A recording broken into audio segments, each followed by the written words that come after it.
ከሆነ አንድ ነገር ልንገራችሁ፣ ጸሎት እናድርግላችሁ። እበትም ትል ይወልዳል። እንኳን የሰው ልጅ የክርስቶስ ልጆች ፍጥረት ቀርቶ ማለት ነው። እበት ትል ይወልዳል። ምንም ማለት አይደለም። ነገሮችን አናባብስ እባካችሁ። ራሳችሁ ያላችሁበትን ቦታ እወቁ።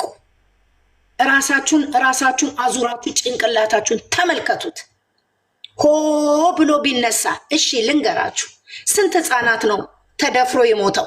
ምነው ለነዛዎቹ እንደዚህ ብንሆን? እነዚህ ጅግር ብርሃን ያላቸው ብሩኬ ልጅ ወለደ ይባላል። ከሆነ ነው ስራም ሊሆን ይችላል። እሱን የሚያውቀው መድኃኔዓለም፣ እኔ ላውቀው አልችልም። እንደናንተው ሚዲያ ላይ ያለው ግን እኔ የምናገረው ነገር ቢኖራችሁ እቺ ልጅ እየወደደችው እንድትጠላው አታድርጉ። እግዚአብሔር አምላክ መልካሙን ነገር ያስብሽ። እህል ዋሽ ከሆነ ጨርሶ ከሱ ጎን ያርግሽ በሉ። ይሄ ልጅ አንድ ሰው ማለት ነው። አንድ ሴት ተደፍራ አታውቅም እንዴ? በባሏ ተክዳ አታውቅም እንዴ? ከባሏ ጋር እየኖረች ልጅ ይዞባት መጥቶ አያውቅም እንዴ? ጥሏት ሻንጣ ይዞ የሚሄድ የለም እንዴ? ተው እንጂ አንዳንዴም ወደ ራሳችን እንመስ። ዝም ብለን እኝኝ አይጠቅምም። ዝም ብለን እንደመጣለንም አናውራ። አንደርስታንድ እያደረግን እናውራ።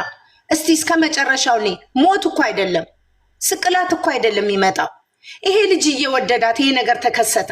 እቺ ልጅ እየወደደችው ብትለያይ እንዴት ነው? ትንሽ አይከብድም እንዴ? ግራ አይገባም እንዴ? ይሄ ደግሞ ቤተሰብ የያዘው ነገር ነው። ምንም ማለት አይደለም እኮ።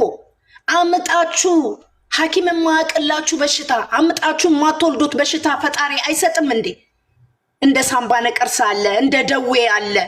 ልጅ መውለድ ምን ማለት ነው? የግድ ራሳችሁ ላይ የሆነ ታምር እስኪፈጠር ለምንድን ነው የምታወሩት? ልጅ ማለት ምን ማለት ነው? ጸጋ እኮ ነው። ስንቱ ነው ልጅ ስጠኝ ብሎ በየገዳሙ በየምኑ የሚሽከረከረው? ለምንድን ነው በእነዚህ ልጆች መሀል የምንገባው? ለምን ዝም አንልም? ተናግረንስ ለምን ሰው እናናግራለን? ብትችሉ እስቲ ራሳችሁን ወቁ። በፈጣሪ ስም በምታምኑት በየሃይማኖታችሁ።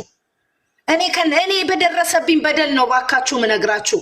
በጣም ነበረ ልጄን የምወደው። ከፈጣሪ በታች እንደ ፈጣሪ ማምልከው ልጄን ያጣሁት፣ የምሳሳለት ልጄን ያወጣሁት። አላለቅስም። እዚህ ጋር ብዙውን ጊዜ አልቅሻለሁ። አሁን ባለቅስ ደግሞ ልጄ የባሰ እሳት ይቃጠላል።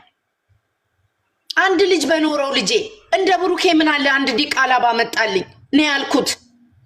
አዳምጡኝ እባካችሁ እናንተ ሴቶች፣ በተለይ ሴቶች። እያሳየ የሚነሳ አምላክ አለ እኮ በአሁን ሰዓት። ቅርብ እኮ ነው ፈጣሪ እኮ በአሁን ሰዓት።